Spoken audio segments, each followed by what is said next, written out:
Welcome to STARCAST for Friday, the 13th of August, 2021. My name is Eric Francis Coppolino, the author of the Planet Waves horoscope on planetwaves.net and the host of planetwaves.fm, which goes up tonight at about 8 o'clock Eastern Time. Welcome to a new edition. The Monday, Wednesday, Friday programs have been neatly following the movement of the moon through one sign, which takes about 2.5 days, so that's following along nicely. And right now, at the moment I begin this, the moon is in the last couple of degrees of the sign Libra.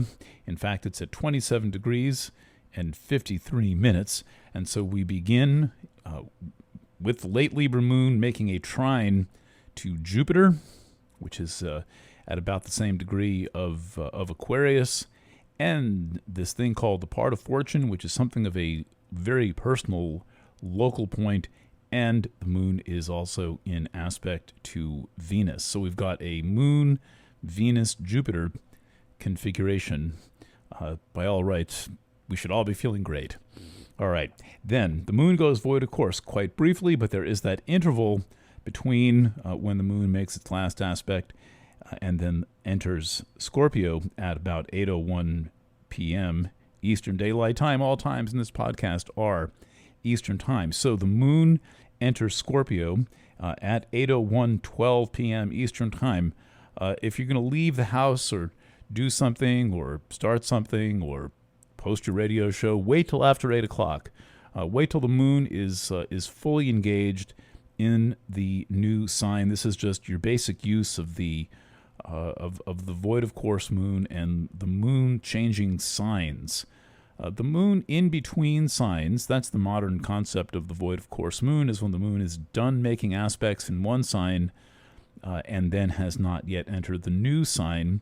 There's some good things you can do during that type of an interval, but generally the opportunity is to have things be meaningless. The void of course moon can often feel like, I don't know if you're much of a baseball fan, but the batter picks a perfect pitch and takes a swing, and the ball goes sailing off into right field, and then the wind blows it just to the right of the foul line, and what could have been a perfect home run is just a foul ball, and it counts as a strike, unless of course it is the on the third, foul on last doesn't count. That rule was added around the time of the dead ball era. Anyway, we're not tune in for my baseball podcast another time. So therefore, I would say that if you've got some plans and you can wait till 8 o'clock Eastern time to slip out, great. Otherwise, don't worry about it. So anyway, the moon goes into Scorpio, and the Scorpio moon has something of a reputation for being a little bit mean and insensitive. That is, in a natal chart, it would be up to you who might have a Scorpio moon to be sensitive and friendly.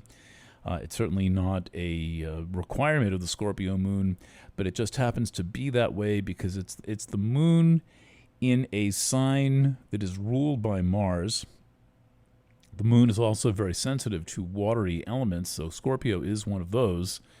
However, it's in the style of Mars, and so it kind of turns the moon against itself a bit, and the sensitivity of the moon can become a bit aggressive. That I think is the mean part. It's a little bit moody. But that said, the moon is going to be in a nice aspect to Mercury and to Mars. Actually, it makes aspects through the evening and into the early morning.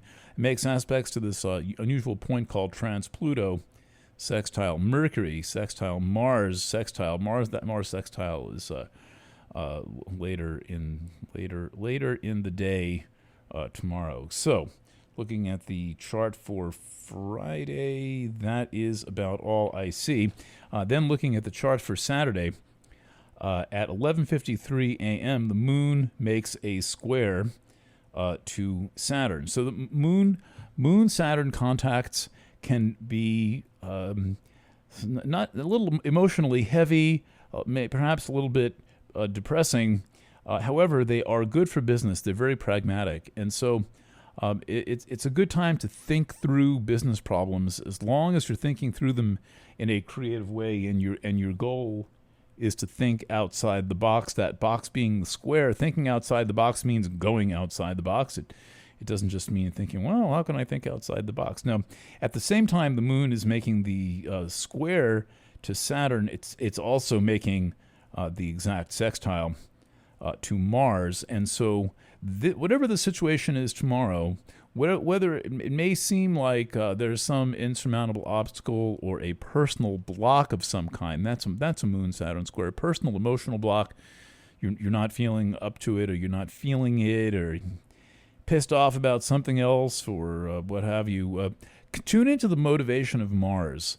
The motivation of Mars with Mercury in Virgo as well, and the moon vibrating with both, would be maybe pick an aspect of something that you want to work on the details of it, rather than the big picture. Work on a component, a small piece, a detail of the thing, and get yourself into the work that way, rather than by tackling the whole project.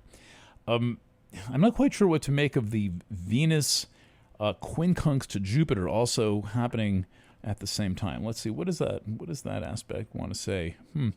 I think, let's see, what came to me when I asked is the Venus quincunx to Jupiter is a reminder, I think, as is anything making an aspect to Jupiter in Aquarius, to make sure that you do your thing, that you worry about your problems, and that you don't feel an obligation, or let me just say it this way, you're not under any obligation to take on other people's fears, other people's delusions, other people's problems, other people's ignorance. It's not your job to make them feel better about themselves, to make them feel comfortable, to make them feel safe. Not that I'm saying that you should provoke them and make them feel like they're unsafe, unwelcome, or uncomfortable, but it's not your job to live up to their codependent expectations of who and what you are supposed to be. They can think what they want, but actually your life is your life. Your choices are your choices. And there seems to be this hazy energy around the concept of individuality, and people who want to exercise their right to live their way are being called selfish. What a fucking pile of hypocrisy in the United States, in a culture that's built on selfishness, where we think that a man has a right to drive his Hummer down the highway at 80 miles an hour, getting 2 miles to the gallon, or someone has a right to be a multi-billionaire and not pay taxes, just in case I become one too. Please. Sunday, 15th August, that is the last quarter moon. The moon's moving along through Leo, approaching the sun all Friday night and into Saturday, and then finally the moon makes an exact square to the sun in Leo at 11:19 a.m. Eastern Time. Sun square moon usually is an aspect that feels good. It is usually balanced.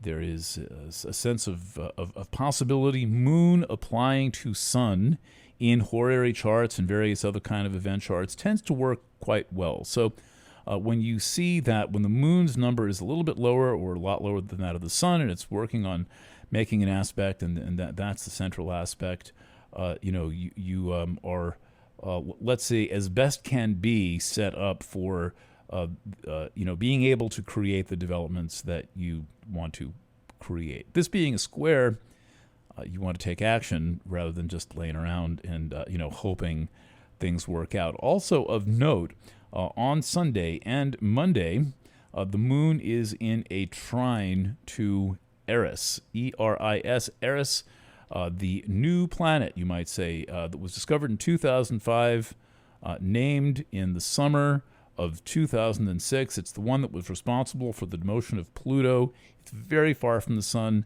It takes about 558 years to go around the sun. It's an important new discovery, and I will say that things like trines to Eris were more exciting in the first couple of years of writing about it. However, there is a strong emphasis on individuality and being the person you are. That's what that means. Individuality means being who you are not who other people tell you what to be. And it means having the right to actualize yourself. You were born here. You are a human, not a drone living in a beehive or a Borg who is a kind of a infant personality and gets assimilated by the greater whole, and we all think one thought and we all do one thing. Listen, people are free to believe that, but you might want to check into who's typing out and sending out that press release, because that's what it is. Sunday evening, April 15th at 7:23 p.m., the moon makes a square to Jupiter. Now, here's the precautionary thing about Moon-Jupiter squares, is there often is a sense of exaggeration of some kind, like the small thing can create the big upset. The annoying factor can push someone over the edge, and all of that stuff. The important thing to remember on Sunday with the moon inching out, toward the end of the sign is to keep a sense of proportion. Now, that is maintained because even as the moon makes this very late degree, because the moon's at the end of Scorpio, very late degree square to Jupiter, it's also making an aspect to Venus. That aspect is a sextile. And so the small upset could easily give way to a kind of balanced and wholesome emotional rationality, thinking, okay, let me think this through. This is not what I thought it was. I'm sorry, I overreacted. Let's go out and have dinner or do something fun. One exciting thing is when planets are in very late degrees of the signs, they act in a way that is transformational. And so with Venus in very late Scorpio, the moon in very late Scorpio and Venus in very late Virgo, there is a possibility to tap into some kind of transformational feminine energy. This will affect both women and men. And we think of feminine energy that is inherently receptive, protective, and nourishing. Monday, the big news of the day, besides the continuing trine between the Sun in Leo and Eris in Aries, and the Moon entering Sagittarius, is that Venus changes signs and enters Libra. Libra is Libra is ruled by Venus. Libra is one of the two signs that Venus rules, the other being Taurus. And so for a few weeks, we will have Venus moving through its sign of rulership. And I will think about what I have to say about that, though there are a lot of planets on the cardinal cross that will be testing the balance of Venus in Libra. And I'll have more to say about that in Monday's edition. Planet Waves is a subscriber site. If you like these messages and want to look into more of what we do, click on the Become a Member tab above on the planetwaves.net website. And also I offer very affordable, extraordinary, high-quality readings for about $33.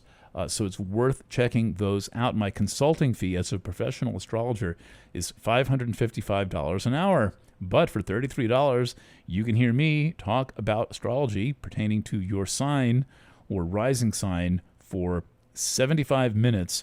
I think that it's worth gambling it. And by the way, I always place a higher value on your time than I place on your money. You may send $33 my way, but if I wasted 75 minutes of your time, that's really bad karma, and I ain't doing that. Neither am I going to waste 75 minutes of my time to do the reading.